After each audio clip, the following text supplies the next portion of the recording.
أليس في ذلك أيضا حكر على الإرادة الإلهية؟ هو أنت اعترفت بالإرادة الإلهية يا ابني؟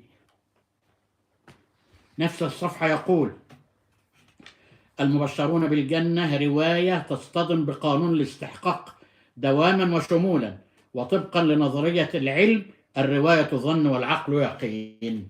يعني انتوا بترووا عن النبي ده ظن، انما عقلنا هو اليقين. مفيش حاجة اسمها مبشرين بالجنة. بيقول في المصدر نفسه جزء 5 يا وصف صفحة 342: ليس لآل البيت فضل على الصحابة، وليس للرسول عليه الصلاة والسلام كرامة أو شفاعة بفعل قرابته لأحد أو قرابة أحد إليه. وفي المصدر نفسه جزء 4 يا وصف صفحة 76 يا حبيبي يقول: وقد تكون المعجزة من فعل الرسول، يعني حاول، المعجزة من فعله مش موحى، لتميز نفسه على باقي النفوس بصفاتها وقدراتها الخاصة على التخيل أو لمزاجه الخاص وقدراته الإبداعية،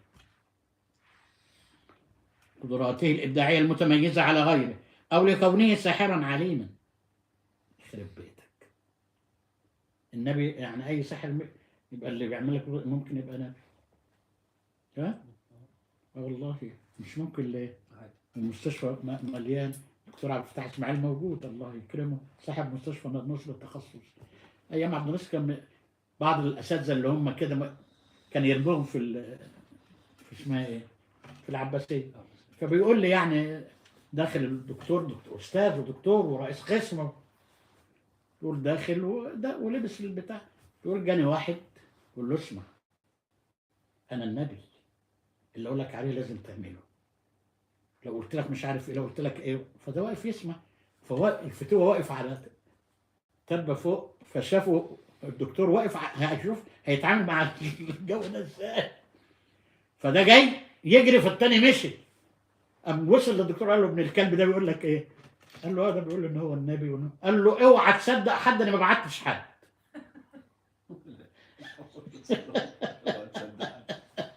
طب بالله عليك، والله العظيم هو اقرب للصواب من المجرم ده. ما يقول لك النبي يجوز عليه قتل النسوان، اشمعنى النسوان بالذات؟ يخرب بيتك، وبيت من امن بك، وبيت من احبك، وبيت من سكت عنك بعدما علم منك. بيقول: قد يكون الرسول ساحرا عليما ببعض التلصيمات وبعض المركبات كالمغناطيسيه والكهرباء والضوء والصوت وسائر قوى الطبيعه، لعله علم ببعض الأجسام النباتية أو الحيوانية التي لها خواص عجيبة لا يعلمها الآخرون وليس لباقي الأجسام المألوفة، ولعل متصل ببعض الجن والشياطين والأرواح الفلكية أو الملائكة يعينونه عليها ويجعلونه أقدر من غيره على الإتيان بالأفعال غير المعتادة. يبقى القرآن صناعة بشرية، اللي كذا اللي كذا، موسى وبتاع ده شغل سحرة، عيسى يحيي الموتى ده شغل كلها. طيب بيقول ايه بقى يا وصفي في الجزء 4 صفحة 50: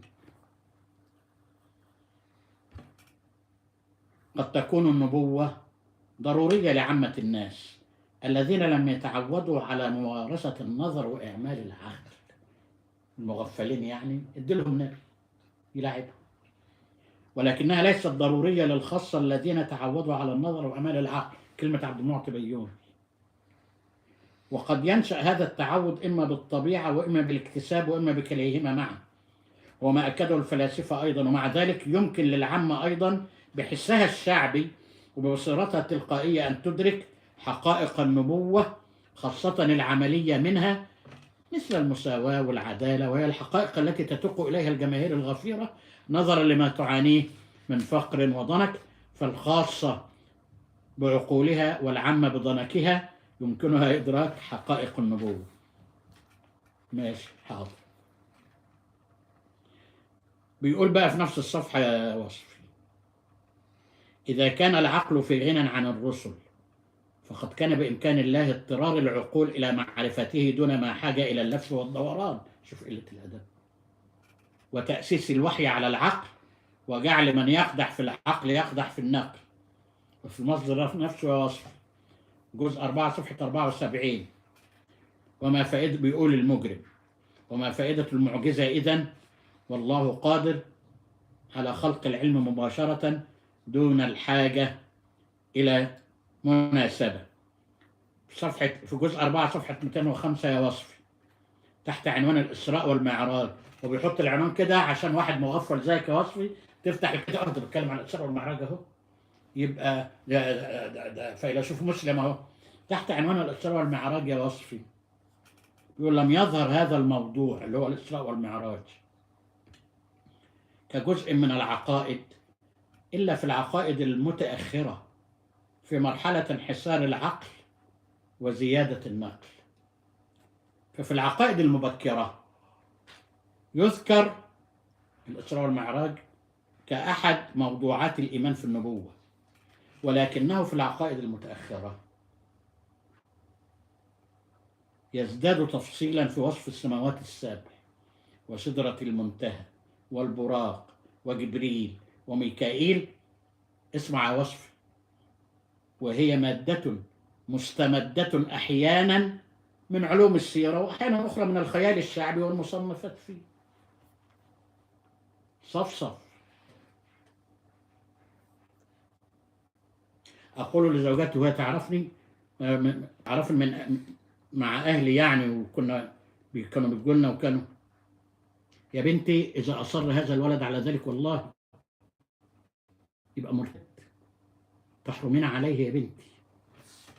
ده شرع رب، اسأل أي حد ما دام وصف لسه بيدافع عن هذا المجرم هو مثله.